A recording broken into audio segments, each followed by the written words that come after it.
kolegë, ndërër qytetarë, ndërër drejtuese e seancës. Në fakt, keni sjellë një ligj të ri që s'ka lidhje, mund ta kishte sjellë si shfuqizim të ligjit për portet. Sepse me këtë derogim që i bëhet të gjithë procedurës standarde që parashikon ligji për portet turistike i vitit 2007, nuk keni qenë juve në pushtet në atë kohë. Pra, parashikimet ligjore për të bërë diçka me procedurë gare për koncensionet është parashikuar në atë kohë.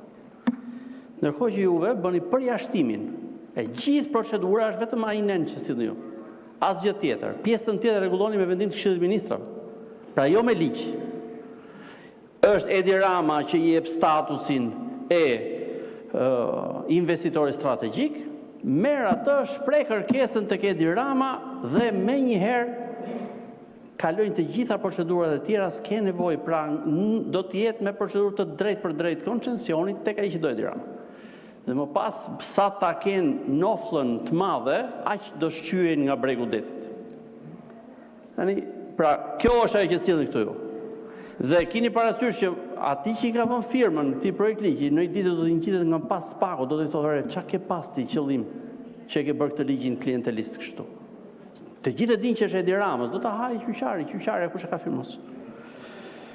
Tani unë do të ndalem diçka tjetër. Në këtë okelon e madhe të investitorit strategjik është historia më e famshme e portit Durrësit. Ktu folën kolegët, do vazhdoj të flitet për portin e Durrësit pafund. Tani akoma nuk është ndarë, ishte porti që krijoi Durrësin apo Durrësi që krijoi portin. Nuk është ndarë se ka ndodhur diku 3000 vjet përpara. Por që është një nga portet më të mëdha të Adriatikut dhe më i rëndësishmi i këtij krahu, pa diskutim. A mund bësh më i rëndësishëm, po pa diskutim fare, kishte projekte huat mara për ta bërë. Jo, vendosët që të bënë një marinë me vetëm 200-250 poste ankorimi për barka. Vetëm një sezon vere, ka përse mbi 10.000 veta që vinë me tragete, të cilën nuk do ndalojnë më aty. Këta njerëz do duhet shkojnë në port tjetër, se aty nuk kanë vend. Ata nuk vinë as me jahte, as me skafe. I hipin tragetit vinë, nuk do ta kenë. Projekti skandaloz i Marinës Durrësit është 20 vjeçar, për ndërtim pallatash, 12.600 apartamente, rreth 50.000 banor, gung. Ajo lagje sot ka probleme në hyrje të qytetit. Edhe 50.000 banor tjerë, me rrjete, me kanalizim, nuk i përballon dot. Megjithatë, para po bënin sot e kësaj dite. Ç'ju them tjetër për këtë gjë? T'ju them që ai porti tjetër që do ndërtoni juve kushton 1 deri në 2 miliardë euro, që këto nuk janë sot. Vetëm për fazën e parë janë 400 milionë euro që keni për llogarit. Ka dështuar tenderi, e thanë kolegët, dhe ka një gjë. Kanë qenë 3 kompani. Kjo që e fitoi Gjoja, dhe 2 kompani gjigande, një franceze dhe një holandeze, gjigande në nivel botror. Të dyja, ajo që kërkon prokuroria ta arrestoi, ja kputi komunikimet, i zhduku nga loja, praktikisht i hoqi nga gara. Jo me procedurë, duke mos komunikuar më. Kompani gjigande, botrore, franceze dhe holandeze, kanë bërë porte gjigande.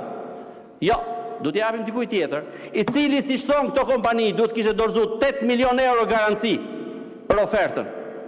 Dhe tani që u të roq, ato 8 milion euro du t'i kishë marrë shteti, por për ta mbuluar këtë, u shit si anullim nga qeveria. Pra nuk ishte faj tyre, por ata pretendimet e tyre ishte që ne të riqemi nga kjo, sepse është rrit kosto. Nuk na del llogaria për ta bërë këtë port. Atëherë hyet loj, sepse i është bërë favori parë, 8 milion euro që duhet i dorëzonte si garanci dhe sot i kishte kjo nuk është bërë. Tani është detyrë e prokurorisë të vërtetoj këto pretendimet kompanive që garojnë dhe u përjashtun pa drejt.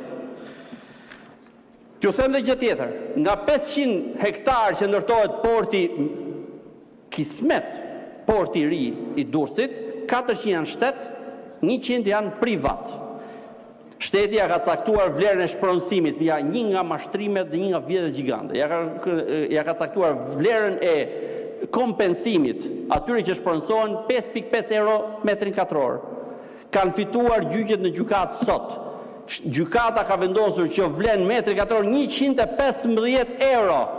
Që do thotë do të vlej 115 milion lek, do t'i nxjerrim ne nga xhepi jon. për ato 220 postet e jahteve dhe 12.000 apartamente e Alabarit. 115 milion euro. Do të shpërblen. Gjykata ka vendosur tashmë, ka që çmimi, kanë fituar çështjet njerëz në gjykatë. Do ta shohim nëse Edi Rama do i thotë gjyqtarit se guxon ti të japësh më gjyq përsëri në favor të privatit, se të kpus këmbët, si e tha asaj gjyqtares së Kuksit, kur i dha drejt atij që s'pagonte dot energjinë elektrike. Tani unë do të shkoj te diçka tjetër, që është më e rëndësishme se gjithë kjo. Kur ne qeverisnim, projekti ishte ky. Korridori Jonian, Adriatik Jonian, korridori blu, që kishte edhe Kurull bashkë, që shkonte drejt Bregdetit Kroacisë. Rruga e Kombit, që gjithashtu do të kishte e Kurullin e vet. Rruga e Arbrit, korridori 8, drejt Qafthanës, përfshirë dhe tapin aty brenda. Dhe rruga drejt Kakavijës, 5 drejtime. Ja një Elpaze, 5 drejtime që gjitha mblidheshin në portën e Durrësit. Një nga projektet strategjike për ta kthyer Shqipërinë në një nga vendet më të rëndësishme të rajonit, që në atë kohë partnerët e mëdhenj strategjik tanë të thonin po, këtu do të jetë nyja në të gjitha drejtimet, qoftë në aspektin e energjisë, qoftë në aspektin e transporteve, qoftë në aspektin e strategjisë ushtarake. Porti i Durrësit ishte ky që po mbyllet sot, me një projekt që për 20 vjet mbaron apartamentin e fundit. Për 20 vjet. Por ndërkohë porti i Durrësit vdes. Dhe nuk e zëvendëson dot asnjë lloj koncencioni aktual. MBM-ja që është më tutje. Nuk e përballon dot këtë. Dhe derisa ndodh që nëse do të ndërtohet porti tjetër, me gjithë infrastrukturën që sot ky e ka, do të kalojnë të paktën një dekadë derisa të jetë e nevojshme të kalohet atje, dhe 3 deri në 5 vjet për kompanitë e transporteve shqiptare që të lidhin dhe njëherë interesat e gjithë kompanive tjera që të kalojnë nga porti i Durrësit. Pra 1 dekadë apo më shumë humbje e rëndësisë strategjike, ndërkohë çfarë ndodh? Të gjithë interesat e transporteve të çdo lloj forme, përfshira dhe ushtarake, dhe rëndësia strategjike do spostohet drejt Tivarit dhe Selanikut. Kjo nuk është budallëk, kjo është maskarallëk. Kjo është e qëllimshme për të godit në themel interes strategjik shqiptarëve, jo të Edi Ramës. Edi Rama ka tjetër plan. Janë plane tjetër kujt këto. Dhe sigurisht nëse ka diçka që duhet përgjigjet edhe përpara drejtësisë penale, është pikërisht për këtë. Për këtë shitje i interesa strategjike të shqiptarëve. Nuk është porti i Durrësit vetëm interesi strategjik se është një aset shumë i madh, po se ka gjitha këto. Atrofizohet e gjithë kjo që unë thash pak më lart. Kush ka interes më për portin e Durrësit? Kush ka interes të sjell energji, mallra, njerëz, të ndërtoj biznese? Jo, ka vende tjera që janë gatshme. I presin. Çfarë bëjmë ne? E mbyllim ne vetë. Me çfarë? Me gjoja projekt strategjik për port jahtesh, që në fakt është projekt pallatësh. Dhe kjo vetëm nuk është as vetëm, nëse ne mendojmë që kjo është vetëm për të bërë para, është gjë e vogël.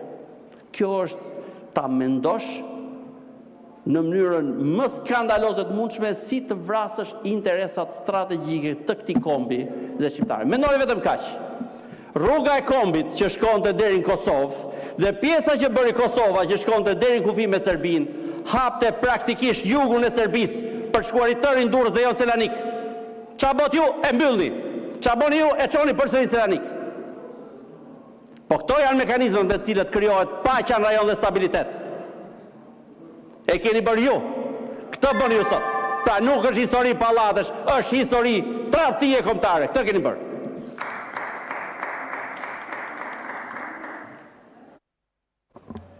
Fjalën e ka zoti Mziu.